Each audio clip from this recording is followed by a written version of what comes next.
Bismillahir Rahmanir Rahim. Alhamdulillahi Rabbil Alameen. We want to welcome our friends in South Africa, the United States, and around the world to this week's edition of A Conversation with El-Hajj Mauri Saalakhan. I'm pleased to be your host, coming to you once again through the Salam Media platform out of Johannesburg, South Africa. Salam Media is an online portal for humanitarian journalism. We don't just report the news.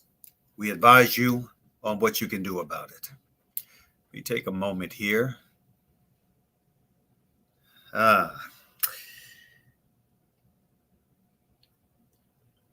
Our broadcast title for today revolves around the many challenges that we face, not the least of which is a propaganda challenge. And the title is We Must Stand. If not now, when? We must stand. Now, I want to begin today's broadcast with an important piece of video. It's taken from a speech delivered by Sheikh Omar Suleiman at a Muslim convention that took place in Baltimore, Maryland, over Memorial Day weekend. Let's see that first video, Brother Sadiq. For the people of Gaza. There's a difference between being afraid. There's a difference between being afraid of the worldly consequences for your actions and being afraid of the divine consequences for your inaction. At some point, we look back and we see ourselves in this twisted moment of history where different worlds collide endlessly and instantly on our phone, constantly. Where you live in one, but your mind is somewhere else, your heart is somewhere else. And fear is a tactic that is used by those who masquerade as powers on this earth to paralyze you from pursuing truth. It's the oldest tactic in the book. To crucify and to mutilate. To make an example out of someone so that no one else ever thinks about standing up in the same way that they stood up. To humiliate and berate so that a person has more fear of their reputation than of their resurrection. It's the oldest tactic in the book, and in every single episode of Empire in history, at some point, you meet a people who just don't fear you. At some point, every pharaoh meets a follower of Moses. At some point, every tyrant meets someone who has the power of faith that is not afraid to stand up to them and to speak a word of truth in their face, even if that means that their bodies will be taken away from them. Because they operate with an understanding that we are souls with bodies, not bodies with souls. And that this world is a temporary stop in our story of existence and not the end all. And they want to meet Allah subhanahu wa ta'ala having said that they did right by the moment, that they did right by their brothers and sisters. I'm afraid, I'm just not afraid of them. I fear Allah subhanahu wa ta'ala, I don't fear His creation. We fear the consequences from Allah subhanahu wa ta'ala, we don't fear the consequences of these people. For too long, dear brothers and sisters, we have been shackled. We've been shackled by fear in this country, speaking for our brothers and sisters overseas. We've been shackled by fear to speak for our brothers and sisters right here at home. You have political prisoners who it would be terrifying to say their names from a convention stage, because to challenge the United States security apparatus is to put yourself in its path. And so we sat by. The HLF 5, the Holy Land Foundation 5, were taken away from us. Dr. Afia Siddiqui was put away. And by the way, her sister is here, and I want you to say Allahu Akbar as loud as you can to show that we will stand with Dr. Afia. Takbir. I want you to know that your sister is not forgotten by this community. Imam Jamil Abdullah Al-Amin was put away in a sham trial. A leader in this country. A hero in this country. And many of us looked away. Because to support the HLF5, to support Afia, to support Imam Jamil, is to risk staining yourself with what they were smeared with. It's time for us to take a page out of the book of the people of Gaza and to show that we are not afraid. We are not afraid to speak the truth. We are not afraid to bear the consequences of the truth. We are not afraid of the people of falsehood. We are afraid of meeting the Creator who sent His Messenger sallallahu alaihi wasallam in truth, for truth, holding us accountable for our silence. Such a beautiful clip. Such inspiring words from Sheikh Dr. Omar Suleiman. And much needed. I don't know how many of you may have noticed that overhead in the background was a quote and a reference to one of our great martyrs, El-Hajj Mauri Saalakhan, Malcolm X.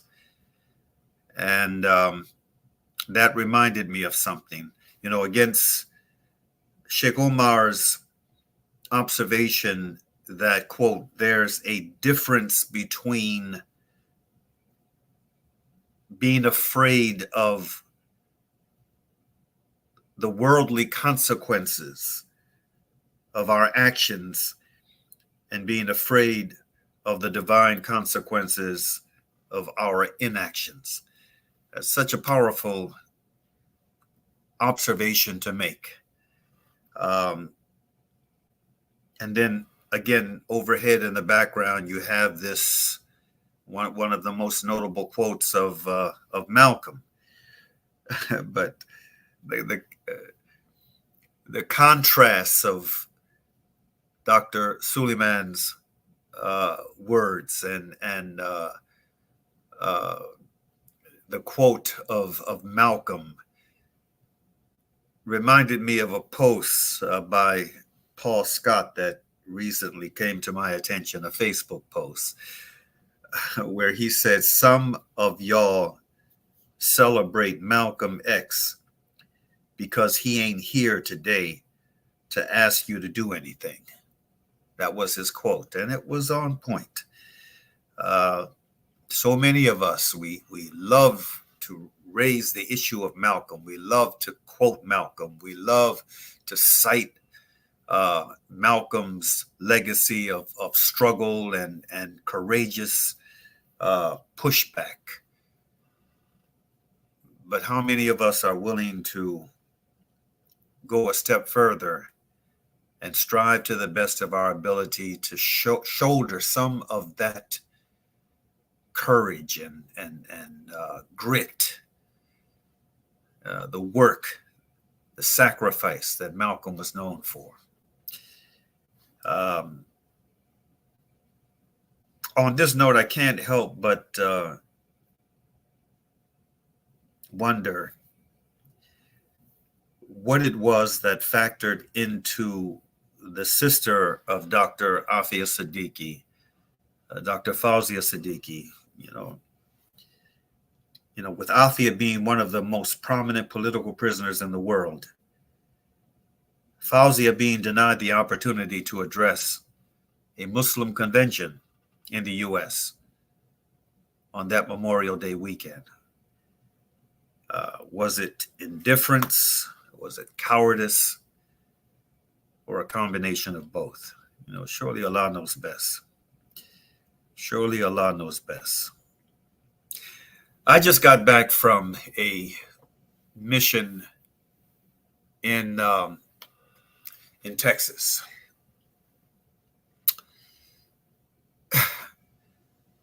I spent almost 3 weeks in Texas. I actually got into the state earlier than I expected to because of the passing of a very dear friend and brother in Islam, strong, unapologetic supporter of Afia, someone who knew her and her family well, Brother Khalid Zaman. So I was there for his janaza, and then after spending about 3 days in Houston, I took a bus to Dallas Fort Worth, and I was there up until the time that we held our conference, our mini conference in Plano, Texas, followed the next day by a rally for our sister, Dr. Afia Siddiqui, outside FMC Carswell. Now, what's important to note is that what also had me in Texas longer was the fact that we made the decision to push back both the conference and the rally by a week in order to give support to the forum that was held at the Valley Ranch Islamic Center for Imam Jamil Abdullah Al-Amin, a very successful gathering of support and conscience, I must say, was very successful. So we spent, like I said, almost 3 weeks in Texas. And even though the rally ended up not being as the largest, I was hoping that it would be the largest rally. I was expecting perhaps that it would be the largest rally we've ever done for Afia. It wasn't. It was probably the second largest. But it was a very spirited rally that was successful,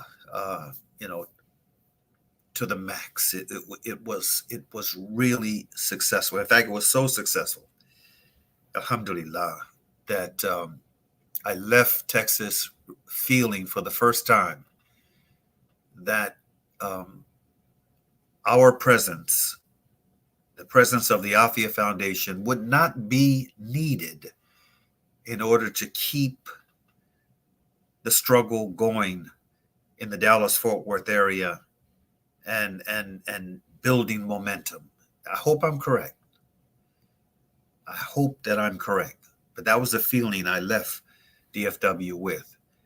And I left with that feeling largely because of, the young brothers and sisters, the small coalition of support that we had on the ground.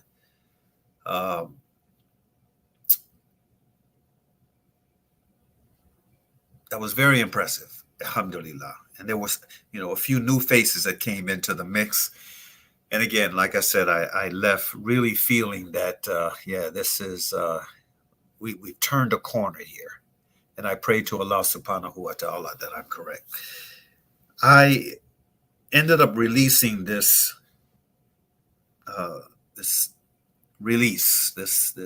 statement upon my return to the Washington, D.C. area. It was titled Mission Accomplished. Those of you who are within our social media network, you no doubt saw it. It reads, while the Memorial Day weekend rally for Dr. Afia Siddiqui was not the largest rally we've had at FMC Carswell, it was large enough to command the attention of Carswell administrators and security.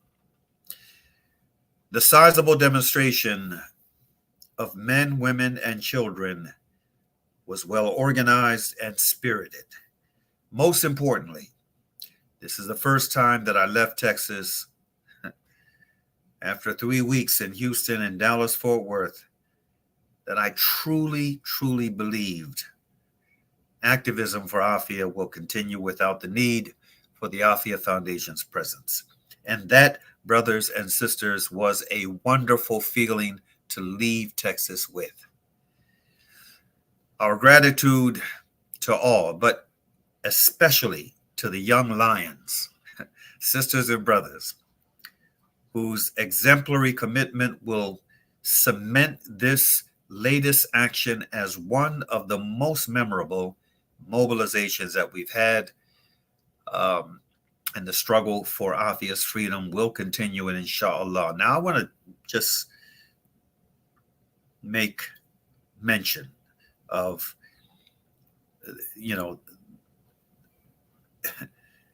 those, the core dedicated few that helped to make that mobilization as successful as it was. Our sister Fadia Rishik, our sister Salima Gul, our brother Faiz Ahmed, our brother Omar El-Khattab, our brother Yaqub. This was the core of backbone support for their brother Saalakhan and his 3-week-long sojourn into the Lone Star State. With that said, let's go to our first commercial break. We'll come back to you on the other side, inshallah.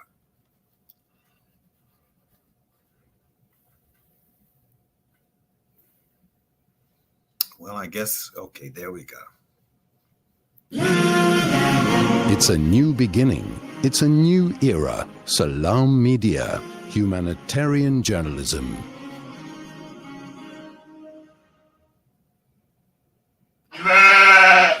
Maulana Timur will once again be taking a trip abroad for Qurbani. Many people in the villages live well below the poverty line and only eat meat on the days of Eid al-Adha. Support this cause at 2,030 Rand for 7 shares or 290 Rand per share. Contact Maulana Timur, Maulana Sajjad, Maulana Hamad or Maulana Abbad on 011-852-6324 or 082-368-6866 or 072-697-0131. All slaughtering will be supervised by a team of foreign and local ulama. Visit www.operationqurbani.org.za. Searching for elite local and international investment and advisory services from an award-winning firm? Look no further than the Belmont Mayer Group, your gateway to unparalleled investment and wealth management. At Belmont Mayer, we believe in the art of wealth creation, a meticulous process fueled by our unwavering commitment to excellence. With a focus on providing elite alternative investments and quality advice, we also pride ourselves on maximizing value for our esteemed investors, as seen through our consistent outperformance. Your financial success is our top priority. Join us at Belmont Mayer and experience the difference firsthand. Ready to embark on a journey of greatness? Contact us today. Reach out to the Belmont Mayer Group on 078-786-1698. Call or WhatsApp or email us at info@belmontmayer.com. Elevate your financial future with Belmont Mayer, where every detail matters. It's a wonder how kids get anything done these days. With all the distractions, when do they even get time to study? As a mother, all I can really do is make sure they have all they need to perform at their best. That's why I choose to include Sunfoil, triple refined pure sunflower oil with every meal I make. Naturally cholesterol-free and approved by the Heart and Stroke Foundation as part of a balanced eating plan. So whether I'm cooking, frying, or baking, I know every dish will be a wholesome one. Sunfoil, now we're cooking. Now let go of that feeling of closeness to Allah that we feel by the end of Ramadan. Ramadan is over, but that closeness doesn't have to be. The deeds most loved by Allah are those done regularly, even if they are small. So don't let go of that feeling. Give a small amount regularly and hold on to Allah's love. Donate now to Islamic Relief. When the perfect blend of stylish decor, exquisite halal cuisine, and warm hospitality come together, it could only mean Al-Bayt Lodge, your true home away from home. Al-Bayt is the ideal heaven for families, business people, and tourists with its 4-star family rooms and other luxurious facilities, conveniently situated close to Port Elizabeth Airport, the beach, and other amenities. Your stay will be truly unforgettable, as you'll be taking home lasting memories of the warm hospitality, the serenity and tranquility that Al-Bayt has to offer. For reservations, call 041 583 6415 or visit www.albaytlodge.co.za.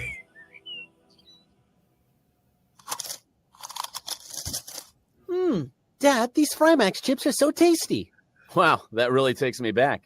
My dad bought me a Frymax chips every day after school. They were my favorite when I was your age as well. Quality is at the very heart of what we do, and that's why we ensure that every Frymax packet is filled with the beautiful goodness and flavor-packed taste that you've come to expect from us since 1982. Frymax, from generation to generation. Valley's Motor Spares. We supply motor spares and accessories for all makes and models of motor cars, LDVs, buckies, trucks, and earth-moving equipment. We deliver on time, every time. Please contact us via WhatsApp on 014-592-0925 or call 014-592-0925 or visit 28 Zenderling Street, Rustenburg. Remember the name, Valley's Motor Spares. Listen to something fresh. Listen to Salam Media. Welcome back. If you're just joining us, our theme for today is We Must Stand. Like many of you, I have had the pleasure over the past few months of seeing quite a number of videos of very impressive folk, young and old, most of them young, pushing back on the genocide that has been taking place in occupied Palestine. One video that just recently came to my attention is that of a speech of a Harvard University graduate. Her name is, and I hope I'm pronouncing it correctly, Shruti Kumar. Her speech was very challenging. And I'm quite certain that it made a whole lot of folk feel good. And it made some folk, especially some of those who were sitting behind her, a little uncomfortable, a tad uncomfortable. She challenged her listeners. She challenged the institution that she graduated from, one of the most prestigious in the world, to do better. Without any further ado, let's see that speech, Brother Sadiq. This semester, our freedom of speech and our expressions of solidarity became punishable.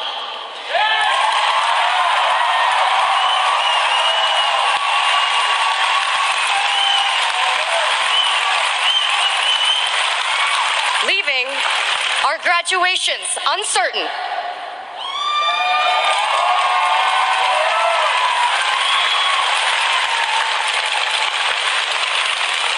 As I stand before you today, I must take a moment to recognize my peers.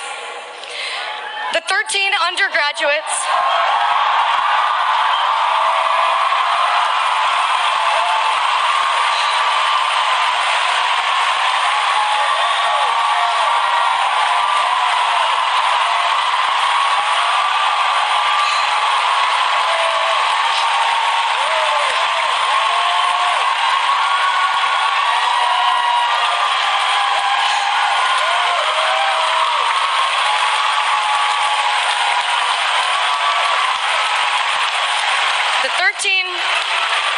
the 13 undergraduates in the class of 2024 who will not graduate today.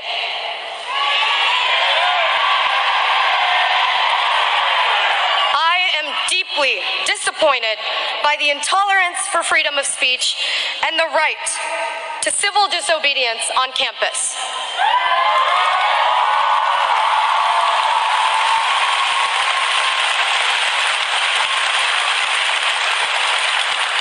Over 1,500 students had petitioned.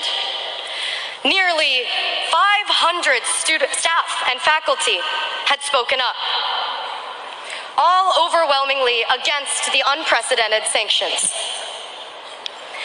As an American and as a Harvard graduate, for me, what is happening on campus is about liberty. This is about civil rights and upholding democratic principles.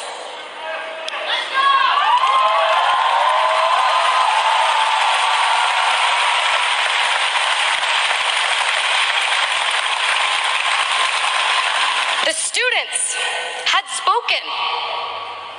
The faculty had spoken.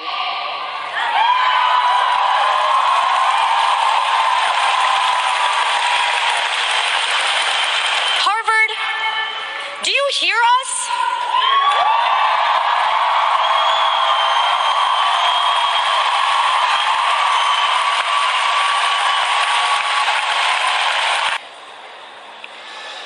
We are in a moment of intense division and disagreement in our community over the events in Gaza. I see pain, anxiety, and unrest across campus. But it's now, in a moment like this, that the power of not knowing becomes critical. Maybe we don't know what it's like to be ethnically targeted. Maybe we don't know what it's like to come face to face with violence and death. But we don't have to know. Solidarity is not dependent on what we know, because not knowing is an ethical stance.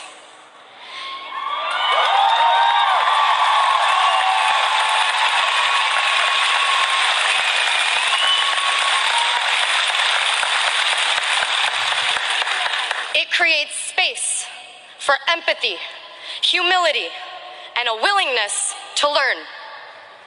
I choose to say, I don't know, so I'm empowered to ask, to listen.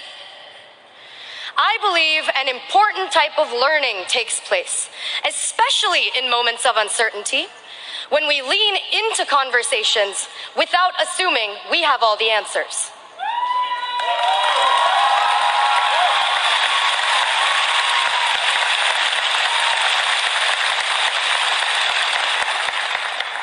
Can we see the humanity in people we don't know?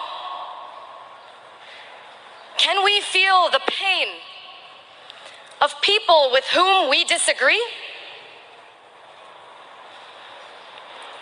As we graduate, what we know, our material knowledge, may not matter so much anymore. The truth is, it's what we don't know and how we navigate it that will set us apart moving forward. Uncertainty is uncomfortable, but I encourage you to dive into the deep end of discomfort. Engage with the nuances.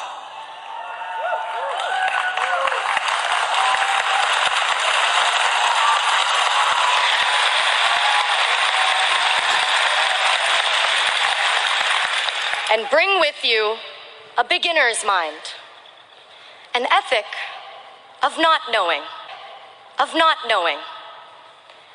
Emily Dickinson had said,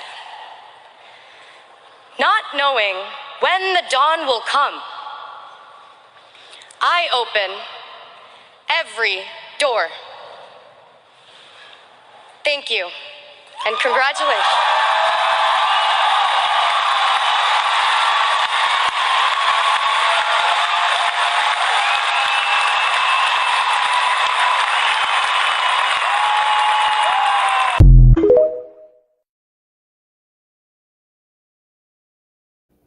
Ms. Kumar's speech was excellent. And it no doubt factored into an appropriate response from Harvard University. It was reported following the speech that the Harvard 13 would receive their diplomas after all, as well they should. I want to move right along into another video, a third video.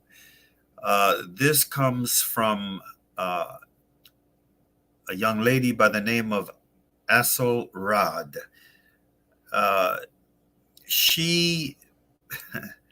Her expertise is in the area of dissecting headlines.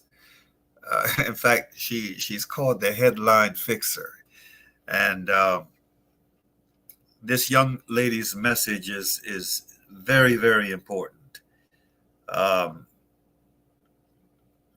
She illustrates and correctly emphasizes the power of propaganda and how propaganda is used. Let's see that video, Brother Sadiq. My name is Asal Rad, and I am a historian of the modern Middle East. And since the beginning of this war, and actually before this war, I have been correcting headlines.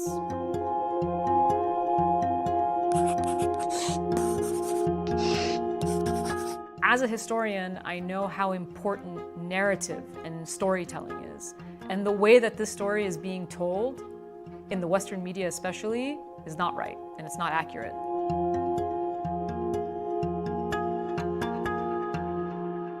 So I tend to focus on headlines because the reality is most people don't read beyond them. Often news content is paywalled, or people just don't have that much time within their day to dedicate to every topic. Headlines do catch the eye though, and they shape the way that people think about these issues. The framing of stories on Palestine and Israel in the Western world, and particularly the US, has always been very one-sided. These headlines and stories, the way they're written, the use of language, it's all deliberate and all intentional. And I wanted people to see how a simple change of words could improve the way these stories are framed and the journalism behind it. One pattern I see so often is headlines that whitewash Israel's culpability in war crimes by not even mentioning the word Israel. An original headline from the New York Times reads, "Strikes pound Rafah, flatten large mosque." And this is an older headline. This is before the recent attacks we're seeing in Rafah now. There's so many issues with this one. But let's start with the most glaring. Which force is behind the strikes? It's Israel, right? So why is that not mentioned? It's an omission, and that omission is not accidental because you see a pattern of it happening. Then strikes. You could have added 3 letters and made it very clear that they were in fact airstrikes. There's a mention of Rafah, but no reference to the fact that it's in Gaza, that Gaza is a part of the Palestinian territories, and this might confuse people who aren't knowledgeable about the entirety of the geography. But also the fact that Rafah is the last refuge for Palestinians in the Strip is so important. I mean, that's the reason why Rafah is in the news and in the headline in the first place. You know, there might be a counter-argument that says, well, all of those details are what the entire article is for. The headline doesn't have to give all of that away. But you see that the addition of just a few words makes it very easy to bring the context into the headline. And then you can explain the details in the body of the piece. But this headline in its original form is so problematic because it attributes basically nothing to no one. You're not clear where this is taking place, you don't know what exactly happened, and you have no clue who did it. Thursday's attack has been described as a massacre of civilians. Hundreds of starving Palestinians had gathered to collect food aid when they were attacked. So this headline was published after the Flower Massacre, which happened in February of this year, where we saw really horrifying footage of Palestinians killed while trying to get food. The headline reads, "In chaotic scene, many are killed and wounded as Israelis open fire," which is just an absurd way of phrasing what happened. So one of the first problems with this phrasing is it makes it seem like chaos is inherent to the situation because it's Gaza, not because of the external forces, specifically the Israeli forces, that are causing the situation. Also, it wasn't a chaotic scene, it was a massacre. And to call it a chaotic scene is just an obscene way of talking about it. The headline also says, many are killed and wounded. They've used passive voice to describe a situation in which more than 100 starving people who are being deliberately starved, were killed.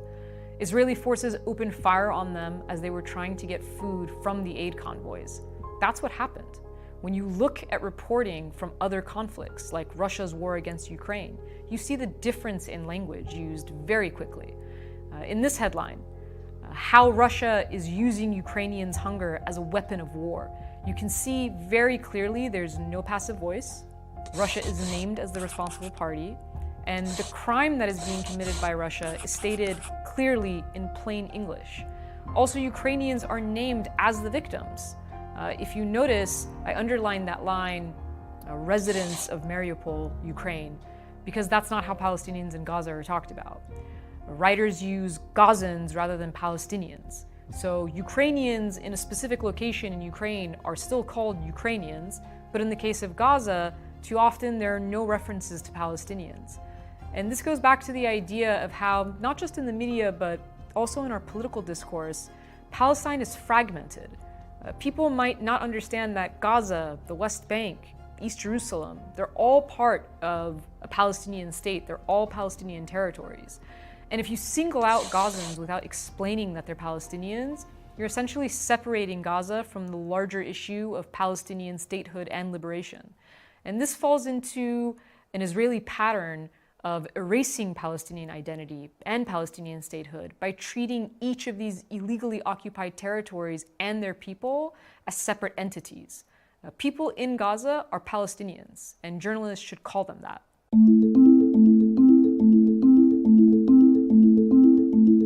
I share a lot of headlines from The Onion. It's a satirical news site in the US, and their headlines are supposed to be a joke. They're supposed to be humorous exaggerations that sort of put a mirror up to society and politics, and especially the way that our own media covers events. But some of The Onion's older posts on this particular issue, on Israel-Palestine, and the US's role in it, they almost read like predictions. We've come to the point where the situation with Gaza has become so atrocious that The Onion's headlines have become pretty spot on. This headline reads, Netanyahu assures critics he still has the utmost respect for US money. And the context in which I shared it was that Netanyahu had canceled a visit by an Israeli delegation to Washington, D.C. because the US finally didn't veto a ceasefire resolution at the United Nations. They did everything, and this was back in March of this year. They did everything to undermine the resolution still by calling it non-binding, but they didn't actually veto it. But Netanyahu wasn't so upset that he turned down the $3.3 billion in taxpayer dollars that the US is giving Israel to fund its wars. He was very quick, in fact, to thank America for that money. Mind you, this Onion headline is from originally 2015, when the Obama administration was at odds with the Netanyahu government. But despite those very clear disagreements, Obama still handed Israel a $38 billion package of military aid over 10 years that was the largest of its kind. Years later, the Onion's headline is still applicable because Netanyahu is still in power. He's still snubbing the US and undermining US policy and international law, and he's still getting billions of dollars, which he's happy to get. When you talk about a mask-off moment, Gaza has really shredded anything that resembles the sort of world order that we had become accustomed to hearing Western powers, especially the United States and mainstream media in the US, champion for such a long time. And they're still using that language, but with such an egregious level of hypocrisy that everyone can see it now. And I think that's the part that's resonating with so many people with these headline corrections. The state of Israel seems to be able to get away with anything, and not be held accountable. And the fact that the media is so complicit in this process, that it continues to whitewash Israel's crimes and parrot basically whatever the US's official line is, it's a real abdication of its role. And these incomplete, inaccurate headlines are shaping how people think, and that's why I think it's so important to point it out.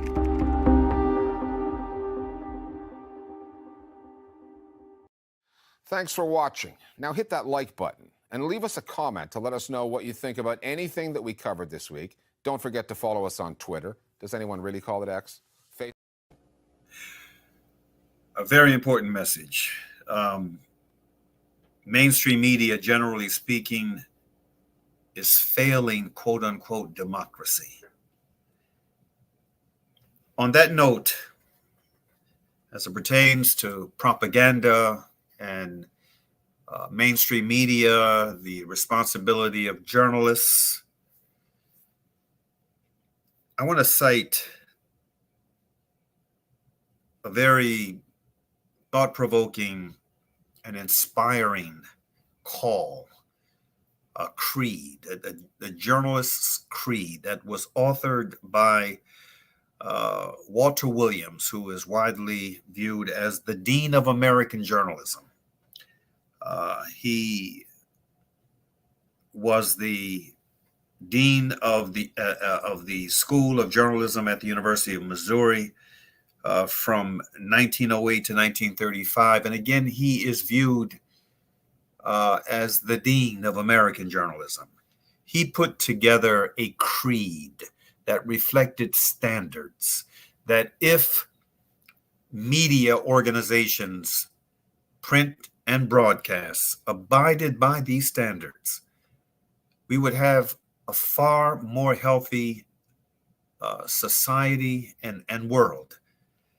Let me share with you the text of the journalist's creed. He wrote, "I believe the public journal is a public trust, that all connected with it are, to the full measure of their responsibility, trustees for the public, that acceptance of a lesser service than the public service is betrayal of the trust. I believe that clear thinking and clear statement, accuracy and fairness are fundamental to good journalism. I believe that a journalist should write only what he holds in his heart to be true. I believe that suppression of the news for any consideration other than the welfare of society is indefensible. I believe that no one should write as a journalist what he would not say as a gentleman, that bribery by one's own pocketbook is as much to be avoided as bribery by the pocketbook of another. That individual responsibility may not be escaped by pleading another's instructions or another's dividends. I believe that advertising, news, and editorial columns should alike serve the best interests of readers, that a single standard of helpful truth and cleanness should prevail for all, that the supreme test of good journalism is the measure of its public service.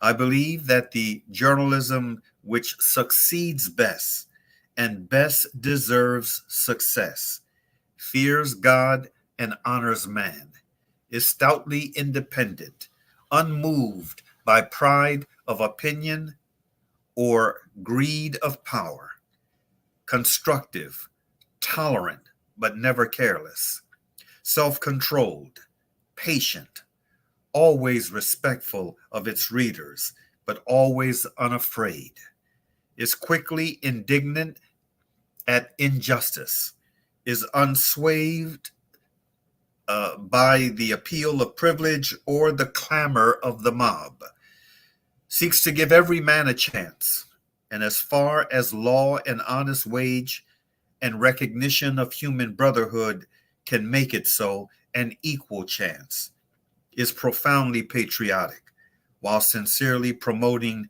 international goodwill and cementing world comradeship, is a journalism of humanity,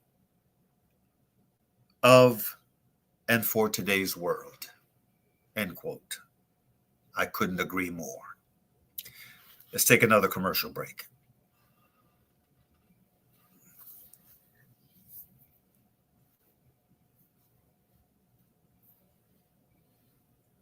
Are you planning a wedding, birthday party, corporate event, or any special occasion? Kaniz Catering Services got you covered. Our catering services are here to elevate your event to unforgettable heights. From tantalizing appetizers to mouth-watering main courses and desserts, our culinary creations are crafted with passion and precision to delight your guests' taste buds. Our spit braai is a talk of the town. Indulge in succulent, tender meats, slow roasted to perfection over an open flame. Kaniz Catering Services chefs bring creativity and expertise to every dish they prepare, ensuring that each bite is a culinary masterpiece. We take care of your guests while you relax and enjoy every moment of your function. Whether it's plated meals to a simple buffet, we are on top of it all. Ready to start planning your perfect event? Get in touch with us today to discuss your catering needs and request a personalized quote. Let us take your event to the next level with our exceptional catering services. Kaniz Catering Services, situated at number 373 Jabun Lovo Street, Pietermaritzburg. Call now 033 342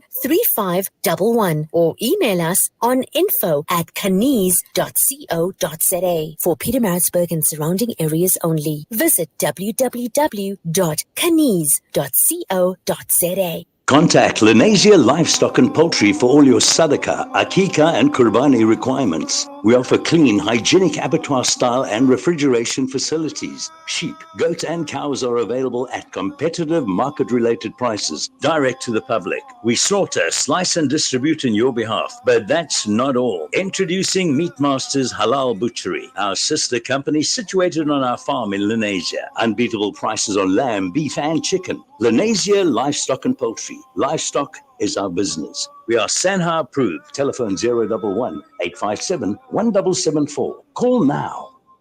After the recent attacks on Gaza, many families have been displaced with their homes left destroyed. Through your donations, our teams are on the ground in Gaza, providing support and delivering necessary aid to families affected. The people of Gaza need your help. Give hope.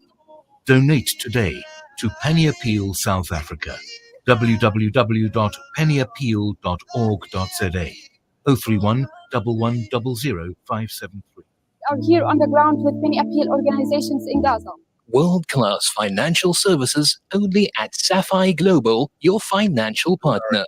You are looking for Islamic, Sharia, and ethical financial products? Look no further. Sapphire Global offers a wide range of financial service offerings from short-term to life and investments. A full-service center with all financial requirements under one brand.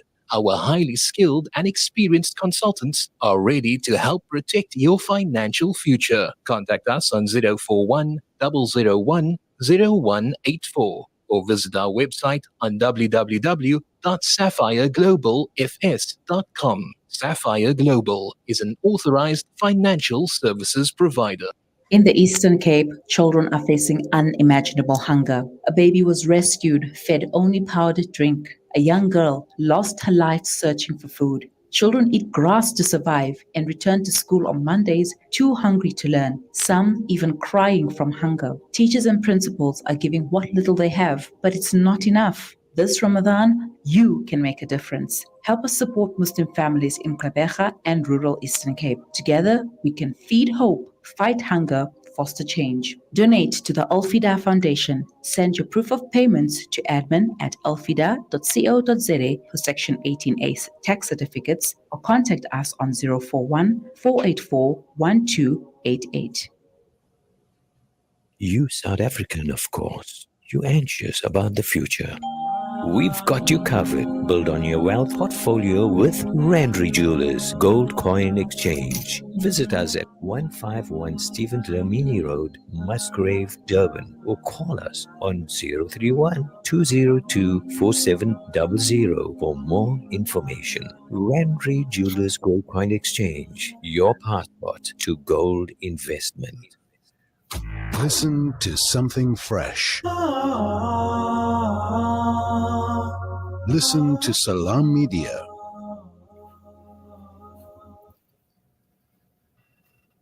Welcome back to We Must Stand. As we wind down today's broadcast, a reminder that we are in a hot political season. Dr. Cornel West released a tweet a few days ago in which he stated, "Now is the time to get beyond the lethal choice between the convicted criminal, Donald Trump, and the war criminal, Joseph Biden.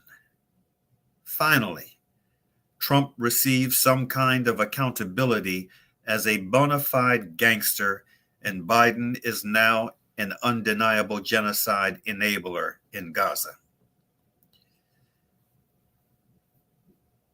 If there is to be some decency and justice left in America, we must get beyond these two disgraceful politicians.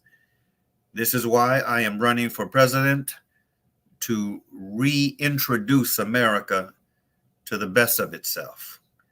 And then he ends it with hashtag truth, justice, love. Now, there was a respondent that took issue with Dr. West's message. Mr. Bernstein had this to say in response, quote, "You are running for an absurd, ego-driven reason that only you understand. You, Cornel West, are smart enough to know you are only helping Donald Trump get elected and end democracy, which makes what you are doing even more shameful. Trying to put a moral equivalency on Trump and Biden is shameful," end quote. Now, this was my response to Mr. Bernstein. Excuse me.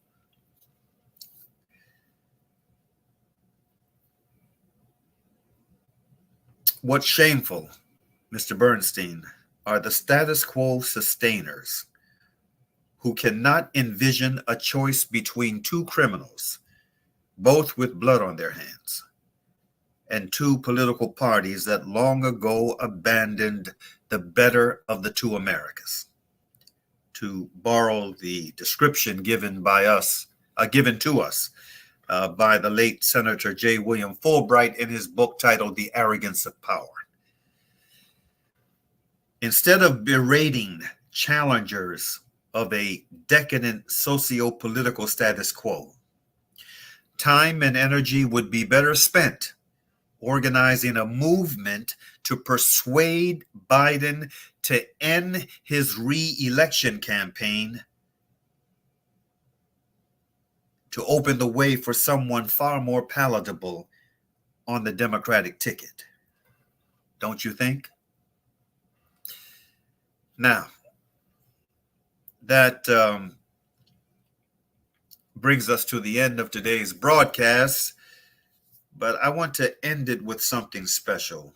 First of all, a reminder that as we speak, there is a conference taking place right now in Dallas-Fort Worth, Texas. The ICNA Council for Social Justice is hosting an all-day conference in that area at the Marriott Allen Hotel and Convention Center. The theme of the conference that is scheduled to go on until about 8 o'clock this evening is From Gaza to the World, together we rise. And I'm quite certain that this conference will be well attended and far better attended than our conference was. And that's all right. We want it to be well attended. We want it to be better attended than our conference was on the 25th. But let me also note that there are two special guests in attendance, at least one of whom is going to speak. The sister of Dr. Afia Siddiqui, Dr. Fauzia Siddiqui, is present, and also the attorney of Afia, Clive Stafford Smith. He is scheduled to speak, and who knows, Fauzia may have a change of heart and decide to speak as well. But what is important is for those who are present at the conference, they give whatever support they can to Fauzia and Clive. When I talk about support, I'm talking about monetary support. Give generous donations to the work that is being done by this human rights attorney and the work that is being done out of Pakistan, where Fauzia is leading the charge. She is leading the global charge for the release of her sister, who has been held for far too long, 21 years now. Money is ammunition. And so treat them better than you treat your brother Saalakhan when he's in the DFW area. I want to close with this note. After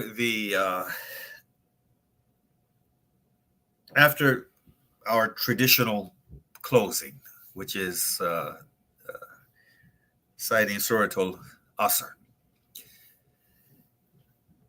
there is a piece of video that I'd like my brother engineer Sadiq to show. After I close out, I want him to actually close out the broadcast with this piece of video that was put together in a very creative way by a good brother, Brother Yaqub. May Allah Ta'ala bless him for his heart, for his creativity, and how he channels it.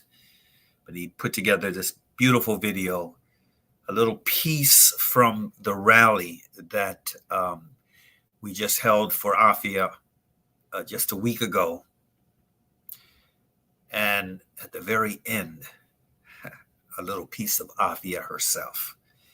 So I'm going to close out, and Brother Sadiq, show that video, please, after we close out. Bismillahir Rahmanir Rahim wal Asr. Innal insana lafi khusr. Illa alladhina amanu wa amalu salihat. Wa tawassaw bil haqq. Wa tawassaw bis sabr, which means, in translation of the meaning, in the name of Allah, the Beneficent, the Merciful, by the token of time through the ages, surely humanity is in loss, except those who believe and do good, and exhort one another to truth, and exhort one another to patiently persevere. Peace be unto you. Assalamu alaikum. She was just this bright, shining light. But subhanAllah, the Zionists, the Christian Zionists and the Jewish Zionists in Boston, they targeted Afia Siddiqui. Why? Because she was this extraordinary young Muslimah who wore hijab, who spoke with confidence from the Quran and prophetic Sunnah, who inspired young and old, who conducted classes throughout the Muslim community in Boston. She inspired young people, and she inspired her elders. And the Zionists targeted her. I'm not telling you what I heard, I'm telling you what I know. I've read some of the hit pieces that were made on Afia, and this is the reason why she came up on the radar after 9/11. with any Muslim who was active in the United States fell under a cloud of suspicion. I received 3 FBI visits over the course of a 3-month period. But this is the reason why she was targeted, because she was already on the radar because of her activism at the University of Houston, at MIT, and at Brandeis. But also, if there's any civilization on any other planet, it's my challenge to them as well, that Islam is the best savior and protector for women. And I'm saying this with all this confidence, not out of arrogance, but because I believe that Islam was revealed by Allah subhanahu wa ta'ala, the most just and merciful God, the God biased neither in favor of men or women, the creator and sustainer of both men and women. Islam elevates women to a level that has no parallel. Let's just take one example, our Western philosophers and saints. They say that woman is the seat of the devil, but the Quran calls her Muhsana, fortress against the devil. They say that she is the one responsible for our downfall from paradise. But the Prophet Muhammad said, paradise is under the feet of a woman, mother. And that's not all. She has been given rights and protection in every sphere of life. She has all the basic human rights, including the right of inheritance, of owning property, of choosing her husband, of getting dowry, of divorce, of not only earning money, but even keeping every single cent she earns, and what not. You name it, and it's there. But let me make it clear that this earning money thing in Islam, it is not the responsibility of a woman. Her responsibility, her duty, is with Allah and with her family. And if she takes care of that, alhamdulillah, she's in good shape according to the Prophet Muhammad. That's enough for her salvation.